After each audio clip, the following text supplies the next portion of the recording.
Im Sommer verschlagen uns das sonnige Wetter und die warmen Temperaturen nach draußen. Auch Filmemacher mögen das und nutzen die Vorteile der Jahreszeit. Doch selbst im Sommer bringen Videodrehs im Freien Herausforderungen mit sich. In diesem Video zeige ich dir, welche das sind und wie du sie erfolgreich meisterst.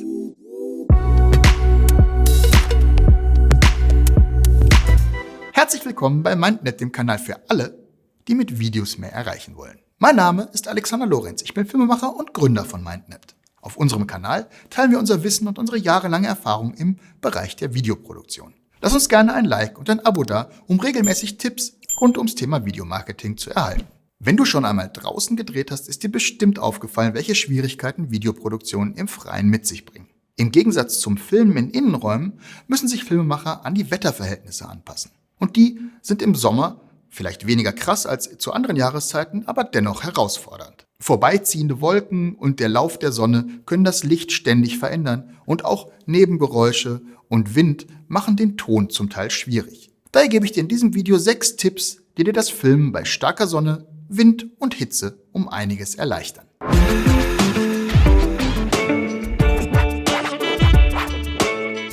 Beim Filmen im Freien wird das Kamerabild durch das Tageslicht natürlich beleuchtet. Der sich verändernde Stand der Sonne beleuchtet die Szene ungleichmäßig und lässt ungünstige Schatten entstehen. Wenn du es dir aussuchen kannst, drehe am besten an bewölkten Tagen. Bei diesem Wetter agieren die Wolken wie ein riesiges Sonnensegel und das Licht kommt sehr weich auf deine Person vor der Kamera. Unabhängig davon, ob es nun bewölkt oder sonnig ist, solltest du deinen Sprecher richtig positionieren. Die Person sollte einerseits nicht mit dem Rücken zur Sonne stehen, andererseits sollte sie aber auch nicht das Sonnenlicht direkt von vorne in die Augen bekommen und nichts mehr sehen. Zum einen ist es für die Person nicht besonders angenehm, andererseits haben wir wieder das Schattenproblem, von dem ich gerade schon gesprochen hatte.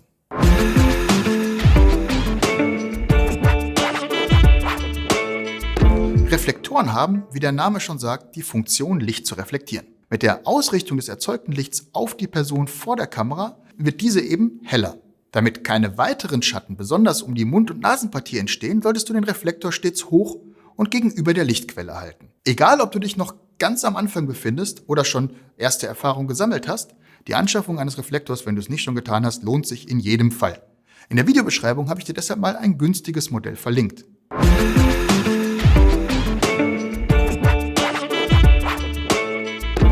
Die meisten Reflektoren, die du online kaufen kannst, haben übrigens auch die Funktion eines Diffusors. Auch das in der Videobeschreibung verlinkte Exemplar. Hierbei nimmst du die reflektierende Schicht ab und im Innern findest du einen weißen, lichtdurchlässigen Stoff. Wenn die Sonne hier durchscheint, wird das Licht weicher. Und genau das willst du häufig erreichen.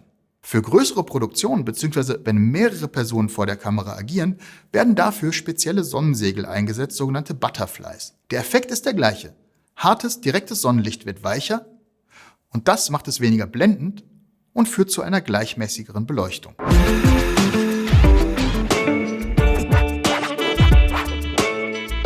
Um dein Bild richtig zu belichten und dich damit den Lichtverhältnissen vor Ort anzupassen, musst du Einstellungen an deiner Kamera vornehmen. Wie das geht, erfährst du in einem unserer nächsten Videos. Im Prinzip kannst du die Helligkeit deines Bildes über Blende, Verschlusszeit und ISO-Zahl verändern. Da die Blende aber auch dafür sorgt, dass dein Hintergrund unscharf wird, kommst du draußen schnell an die Grenzen, wie viel Helligkeit du über ISO und Verschlusszeit regulieren kannst. In solchen Fällen empfiehlt sich die Verwendung eines ND-Filters. Du kannst dir deine Kamera dabei wie ein menschliches Auge vorstellen. Der ND-Filter, den du auf die Linse setzt, funktioniert wie eine Sonnenbrille. Es kommt weniger Licht durch und das Bild an sich wird dunkler. Ein besonderer Clou sind sogenannte Vario-ND-Filter. Bei Vario-ND-Filtern kannst du 2 Ebenen des Filters gegeneinander verdrehen und kannst so zusätzlich noch fein einstellen, wie viel Licht durch den Filter aufs Objektiv kommt. In der Videobeschreibung habe ich dir ein Modell dazu verlinkt. Achte dabei auf den Durchmesser, den dein Objektiv hat und dass der Filter, den du auswählst, auch zu deinem verwendeten Objektiv passt.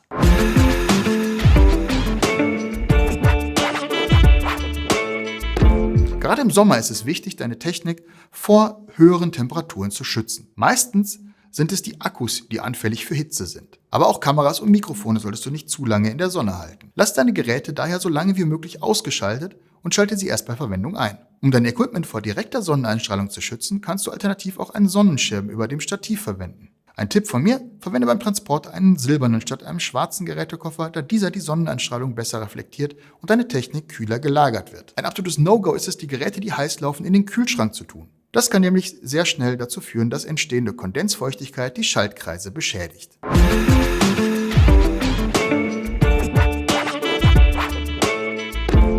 Filmen im Freien heißt auch, dass mehr Hintergrundgeräusche zu hören sind. Und das unabhängig von der Jahreszeit.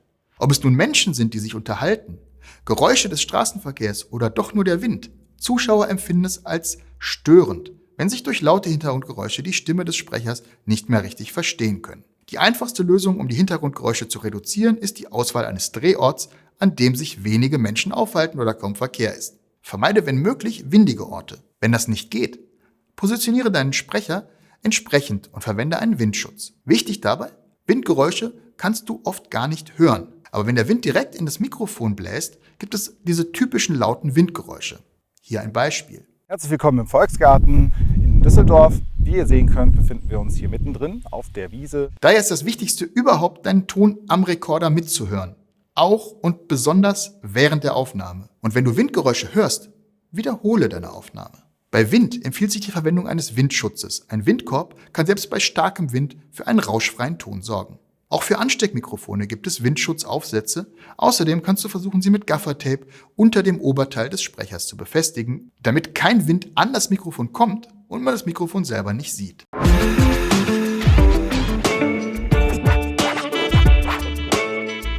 Um dich optimal auf einen Videodreh im Freien vorzubereiten, solltest du im Vorhinein immer über das Wetter informiert sein.